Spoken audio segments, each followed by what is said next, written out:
Halo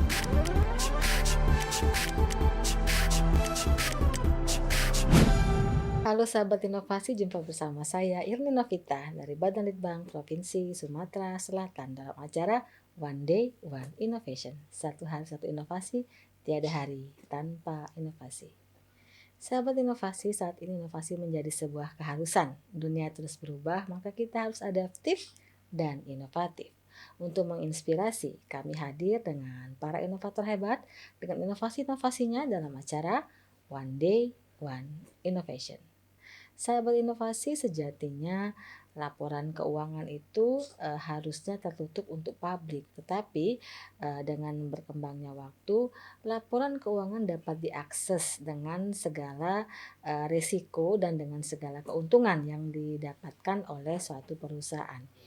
Untuk berbicara mengenai laporan keuangan, telah hadir di studio podcast kami saudara atau adik-adik kita dari SMA Savarius 1 Palembang, yaitu Christopher Farel Excelino Andreas dan Davin Hutama dengan inovasinya ataupun penelitiannya kinerja keuangan perusahaan penghasil energi di Provinsi Sumatera Selatan. Apa sih menariknya untuk melihat kinerja keuangan terutama penghasil energi? Langsung saja kita sapa Christopher dan David Hutama. Selamat datang Christopher dan Davin ya. Iya, Davin di acara kami di studio kami One Day One Innovation. Bagaimana kabarnya hari ini? Baik.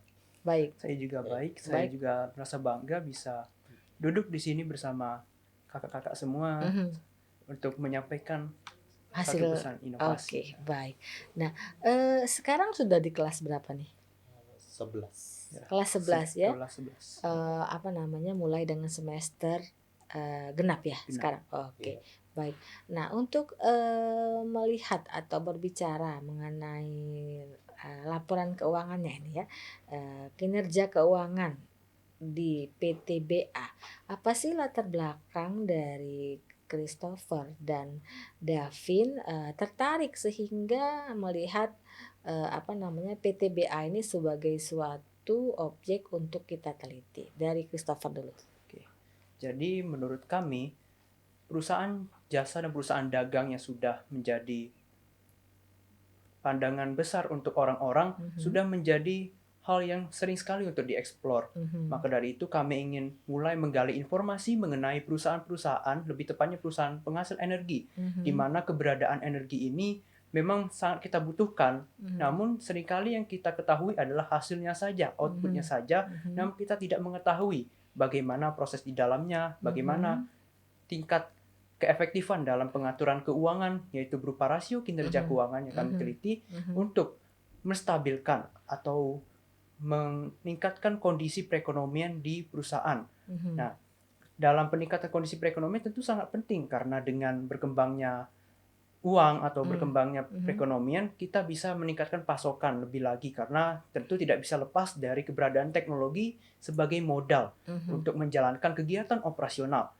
Kemudian kami memilih PT Bukit Asam karena memang PT Bukit Asam ini merupakan perusahaan tambang batu bara yang besar di Sumatera Selatan. Selain itu juga perusahaan PT Bukit Asam merupakan perseroan terbatas terbuka di mana datanya dapat kita akses di official website-nya yaitu www.ptba.co.id. Di situ kita bisa melihat bahwa data-data keuangannya sangat transparan, dibuka untuk publik, dan kita bisa menganalisis bagaimana kinerja keuangan dalam beberapa kurun waktu terakhir. Kami mengambil 10 tahun terakhir yaitu tahun 2012 sampai 2022. Jadi latar belakang kami untuk memilih PT Bukit Asam agar memudahkan kami untuk mendapatkan data, kemudian mendapatkan kesimpulannya. Baik, ke Davin sekarang ya. Kalau Christopher bilang karena mengambil PTBA ini karena merupakan salah satu ya perusahaan yang bergerak di bidang energi. Tetapi itu kan walaupun bisa open public laporannya, tentunya memerlukan juga tinjauan lapangan. Apakah, kalian melaksanakan tinjauan lapangan atau hanya berdasarkan, studi literatur saja? Jadi akan saya jawab. Jadi, seperti yang kita ketahui untuk rasio kinerja Mhm, keuangan ini dapat dibagi menjadi 4, yaitu ada secara umum itu ada rasio profitabilitas, mhm, rasio solvabilitas, mhm, likuiditas, sama mhm, aktivitas. Nah, mhm, jadi untuk ketiga ini kan dari yang rasio mhm, profitabilitas, solvabilitas, sama likuiditas ini mmm, ada data angkanya mhm, sama itu tuh menunjukkan kinerja keuangannya. Sedangkan baik, untuk yang aktivitas ini iya, dia itu lebih ke arah tenaga kerja dan sumber daya manusianya. baik, Nah, makanya dari itu, di dalam laporan kami lebih per detail ke arah ketiga aspek tadi mhm, daripada aspek yang rasio aktivitas. Karena baik, rasio aktivitas ini memang memerlukan suatu observasi yang mhm, cukup dalam dan juga, perlunya studi lapangan dan, mmm, kemungkinan, kami belum sampai ke sana lah. oh Makanya kami, gitu. masih berfokus kepada 3 aspek yang saya sebutkan tadi. Oke, berarti Anda mengambil data secondary data ya, artinya, Anda cukup melihat dari laporan keuangannya dan, mungkin literatur review ya, tidak mengambil data, on-site ataupun primary data, baik. Nah dari, laporan keuangannya selama 10 tahun gitu ya, apa sih yang, Anda berdua temukan gitu ya? Maksudnya apakah ada signifikan, bukti ataukah dia memang laporan keuangannya bagus atau, laporan keuangannya orang bilang itu, wajar tanpa pengecualian atau WTP atau memang ada sesuatu sehingga, perlu diadakan perbaikan? Ke Christopher dulu. Oke, baik, jadi berdasarkan penelitian kami sudah melihat data dari 10 tahun terakhir, yaitu tahun Mhm, 2012 sampai 2022. mhm, Nah, di sini memang terdapat angka yang fluktuatif karena mhm, bergerak dinamis, yaitu mhm, ada peningkatan dan ada penurunan. mhm, Jadi pada tahap awal yaitu 2012 itu mhm, memang angkanya belum terlalu tinggi karena mhm, memang faktor teknologi juga yang mhm, belum berkembang secanggih mmm, sekarang mhm, sehingga pasokan produksinya lebih sedikit daripada zaman sekarang. mhm, Namun ada kalanya juga zaman-zaman krisis seperti zaman Covid mhm, itu nilai batu bara semakin naik mhm, sehingga harga dari batu bara semakin meningkat. Ini meningkatkan profit dari mhm, PT Bukit Asam. Kemudian mhm, untuk faktor-faktor lain pada perkembangan teknologi ini juga kita bisa melihat bahwa terdapat peningkatan kewajiban di mana untuk memperkuat dana dari PT Bukit Asam, mhm, PT Bukit Asam melakukan utang melalui kewajiban jangka pendek dan kewajiban mmm, jangka panjang yang mhm, dijelaskan dalam rasio solvabilitas dan rasio likuiditas yang telah mhm, kami teliti. mhm, Di sini juga mendapatkan pengaruh dari adanya perkembangan saham, di mhm, mana untuk mendapatkan dana perusahaan PT Bukit Asam membuka saham. mhm, Jadi dari situ kita bisa melihat bahwa untuk memenuhi capital gain dari para investor mhm, itu juga menjadi beban bagi PT Bukit Asam. mhm, Sehingga jika pasokannya semakin sedikit, kami menyarankan untuk menggunakan geothermal. Nah, di mhm, mana geothermal ini merupakan sumber daya yang terbarukan yang mhm, merupakan panas bumi di mana mhm, bisa diakses sebagai dari bekas-bekas tambang mhm, sehingga tidak perlu menggunakan modal yang lebih untuk mhm, merombak usahanya karena jika kita terus bertumpu pada produksi batu bara, mhm, maka lambat laun akan habis dan mhm, juga menurunkan tingkat rasio kinerja keuangannya. mhm. Nah, baik, untuk, Bukit Asam sendiri kan, mereka core-nya adalah batu bara gitu ya, selling and, eee moving dan pengiriman batu bara gitu ya. Artinya, dengan adanya unit usaha mereka itu, mereka mendapatkan profit lah ya, istilahnya dari tahun 2012 sampai 2022 gitu ya. Nah, ketika Anda menyarankan untuk, geothermal ataupun substitute, bahan bakar, tentunya itu akan merubah core bisnisnya. Nah, itu kan akan menjadi suatu perubahan secara masif ke dalam bentuk jenis usahanya. Nah, ketika Anda melihat laporan keuangannya itu dari mungkin 2012 sampai 2022, apakah ada keuntungan signifikan ataukah ada kerugian pada saat mungkin ada kejadian-kejadian yang merupakan force majeure seperti COVID tadi Anda bilang malah dia menjadi meningkat. Apa sih yang menyebabkan keuangannya meningkat ketika pasaran sedang lesu karena adanya COVID? Davin dulu. Oke. Jadi untuk event-event yang major atau yang sedang terjadi secara global, mungkin ada dua yang sangat besar yang sangat berhubungan dengan energi. Pertama itu COVID-19.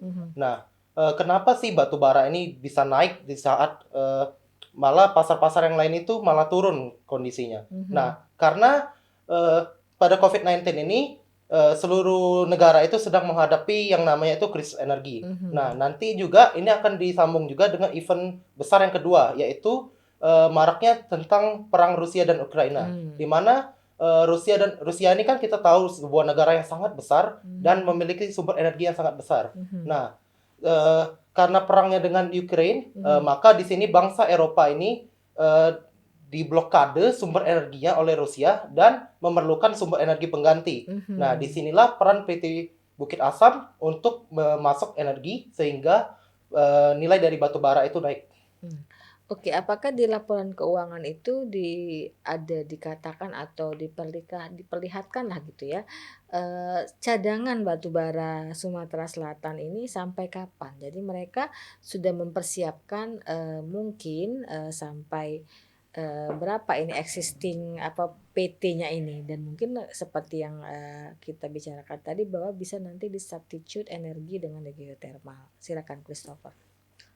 Oke, jadi berdasarkan peninjauan kami terhadap data yang telah disediakan, kami tidak menemukan adanya perkiraan berapa pasokannya akan habis dan berapa sisa pasokannya. Jadi data yang kami ambil ini memang pure angka, di mana merupakan gambaran dari rasio kinerja keuangannya. Namun, mengapa kami bisa memperkirakan di mana batu bara ini bisa habis waktu-waktu dan justru menghasilkan angka yang tidak stabil lagi. Jadi memang penggunaan batu bara, kita bisa lihat dari krisis itu, harganya kan semakin mahal. Dengan harganya yang semakin mahal, tentu pasokannya ada yang bermasalah. Di pasokan, jika bendanya semakin sedikit, tentu harganya akan semakin mahal karena semakin langka. Inilah yang menjadi concern kami untuk mulai mempertimbangkan penggunaan energi alternatif yang lain, agar penggunaan energi yang tidak terbarukan ya bisa dihemat sebisa mungkin. Baik. Nah, dalam hal findings ini atau penemuan-penemuan keuangannya gitu ya, apakah dalam kurun waktu 10 tahun terakhir ini PTBA ini membukukan kerugian ataukah keuntungan ataukah alurnya flat gitu, sehingga mungkin nanti diperlukan terobosan baru untuk meningkatkan nilai jual atau nilai sahamnya di pasaran. Silakan Davin. Jadi untuk profit atau keuntungan ini lebih ke rasio profitabilitas, jadi mungkin bisa kesampingkan dulu untuk likuiditas dan solvabilitasnya. Jadi dari data yang kami kaji, profitabilitas itu dapat dibagi jadi 3, yaitu net profit, gross profit, dan operating profit. Di mana untuk kenaikannya itu tidak signifikan, hanya berkisar dari 1-5% untuk masing-masing aspek. Ada juga yang mengalami penurunan seperti gross profitnya hanya 1% tapi. Nah, sehingga kami dapat simpulkan bahwa profit yang dicapai ini cukup stabil atau flat lah, tidak ada kenaikan yang masif banget dari 10 tahun terakhir ini. Nah, makanya itu kami ini menyarankan adanya geothermal. Nah, selain sebagai substitute atau pengganti, kami juga menyarankan dari awal ini dapat dicicil lah atau dimulai dari kecil-kecilan dulu aja sebagai bisnis sampingan, selain bisnis utamanya itu bisnis batu bara. Nah, karena dengan geothermal ini batu bara ini kan seperti yang kita ketahui biaya operasionalnya ini cukup besar lah dari distribusi dan lain-lain. Nah, maka dari itu dengan geothermal eh, kita dapat memanfaatkan bekas-bekas tambang yang sudah ada dan dijadikan energi yang baru, dan perusahaan PT Bukit Asam ini dapat berubah dari yang core-nya mungkin hanya batu bara menjadi perusahaan energi yang universal. Baik. Nah, dari findings tadi kan sudah banyak nih yang Anda temukan gitu ya, baik itu dalam hal profit juga mungkin adanya kendala-kendala gitu ya. Saran-saran selain, mengganti substitute geothermal tadi, adakah saran lain yang, operasional gitu terkait dengan laporan keuangannya menurut hasil penelusuran dari Anda berdua? Silakan Christopher. Oke, jadi saran kami selain adanya penggunaan geothermal energy adalah yaitu dengan semakin meningkatkan penarikan saham, di mana dengan adanya saham ini bisa memperkuat dana dari PT Bukit Asam. Jadi di sini kami melihat bahwa memang rasio likuiditasnya mengalami peningkatan, namun pada peningkatan ini juga terdapat suatu hal yang menjadi beban bagi PT Bukit Asam. Nah, di sini kami ingin menekankan kalau memang penggunaan saham ini harus diposisikan di waktu yang tepat dan juga dengan timing yang tepat pula. Jadi agar bisa memperoleh modal, memperoleh kekuatan untuk memproduksi pasokan batu bara, ataupun jika ingin menyetujui saran kami untuk membuat geothermal, di mana akhirnya ini akan berdampak baik bagi kuantitas outputnya, sehingga nanti akan menjadi lebih optimal, dan juga untuk kinerja keuangannya juga bisa menjadi lebih stabil. Karena di samping banyaknya kewajiban atau berupa utang itu, maka dapat ditutupi oleh adanya profit. Kita bisa membayar kewajiban atau utang dengan profit yang kita miliki. Jadi selain ngutang, kita juga bisa mendapatkan keuntungan. Baik. Harapan kedepannya terhadap penelitian ini mungkin juga terhadap kinerja ataupun laporan keuangan yang dibuat oleh PT Bukit Asam. Silakan Davin.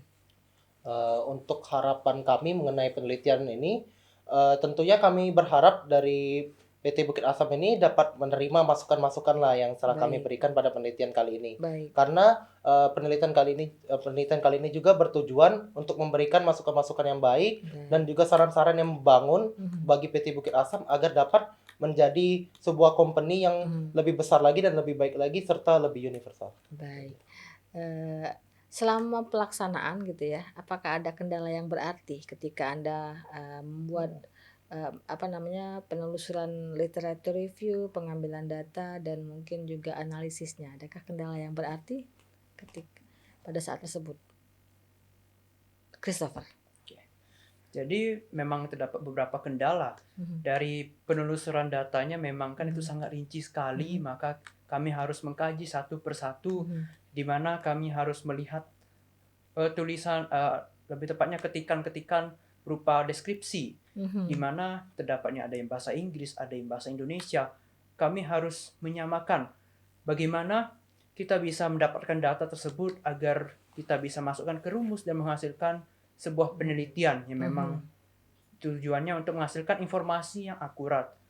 Jadi memang kendala kami lebih ke penelusuran data secara online-nya. Baik. Terakhir ya, pesan-pesan kepada para inovator juga mungkin kepada teman-teman dalam hal pelaksanaan inovasi, dan juga mungkin kepada masyarakat Sumatera Selatan pada umumnya. Silakan Davin. Baiklah, untuk pesan-pesan mungkin dari saya mungkin tidak terlalu banyak, tapi saat kita menghadapi masalah, tentunya dalam jalan kita tentunya pasti ada masalah. Nah, setiap masalah itu pasti ada solusinya. Yang penting kita mau bekerja keras, dan juga mungkin kita tidak lupa juga lah dengan Sang Pencipta yang senantiasa membantu dan menyertai kita. Mungkin itu aja. Baik, Christopher, ada pesan-pesan tertentu? Silakan. Oke, jadi baik para sobat inovator, saya dan juga Davin memang belum sempurna dalam melakukan penelitian ini.